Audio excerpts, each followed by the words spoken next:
Welcome back in, everybody. It's our final segment here on WAJR's Ask the Experts, and thank you so very much for being with us. I'm Tony Caridi, along with Dr. B.J. Balick, WVU's medicine team physician, Trevor Jones, physical therapist at HealthWorks Rehab and Fitness, and they have been with us well over a decade as a sponsor of Ask the Experts. We go through a myriad of topics, and today it's concussion management.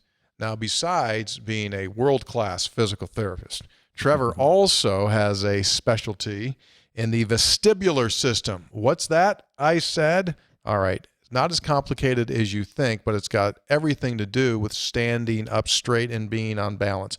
What does a concussion do to someone's vestibular system?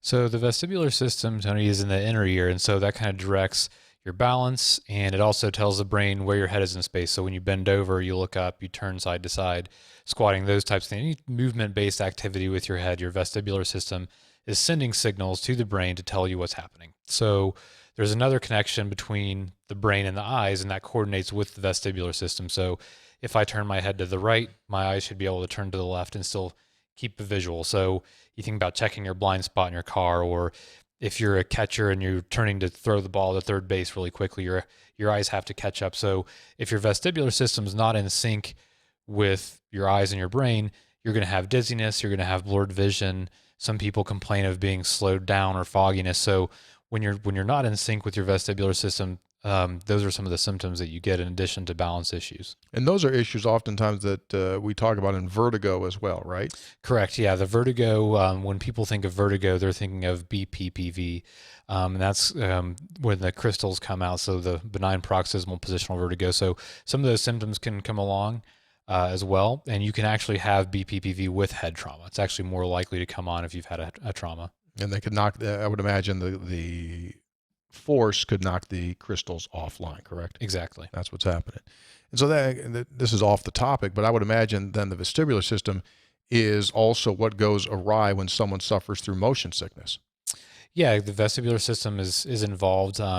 Rehab doesn't necessarily fix motion sickness, but people who have had a history of motion sickness are probably more likely to have protracted symptoms from a concussion with that vestibular involvement. So that's something that you have to work on retraining, especially with those people. As I said earlier on, Dr. BJ is one of the WVU team physicians in sports, and especially in football.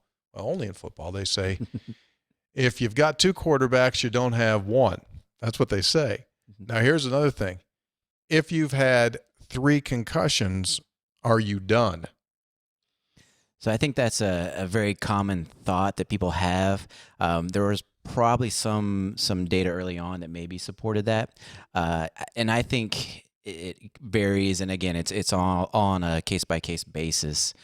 Somebody who has 3 concussions over the course of a season, yeah, we're maybe having that conversation. If it's 3 over 10 years, then that's a little bit different.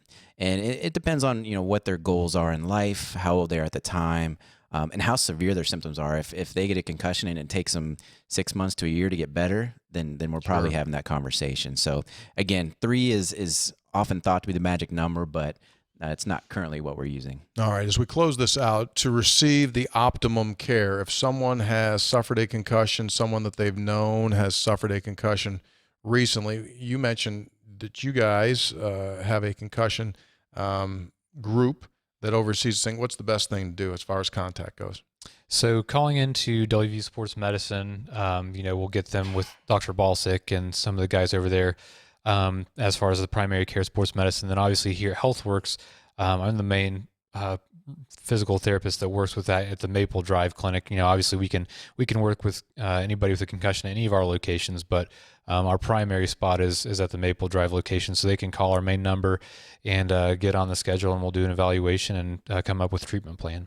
All right, very good. So concussions, yes, they happen in many, many different walks of life, and yes, they are correctable, they're treatable, and it is something that has undergone really a whole new definement, so to speak, of what they are and how to treat them over the last decade plus. So if it comes to that point sometime down the road, know that right here in Morgantown, HealthWorks, WVU Medicine are ready to treat you. Guys, thanks so much for being with us.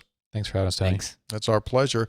That's Trevor Jones, physical therapist at HealthWorks, and Dr. BJ Balick, WVU medicine and team physician. That'll do it for this edition of WAJR's Ask the Expert, sponsored by HealthWorks Rehab and Fitness. I'm Tony Caridi. Thanks so much for being with us.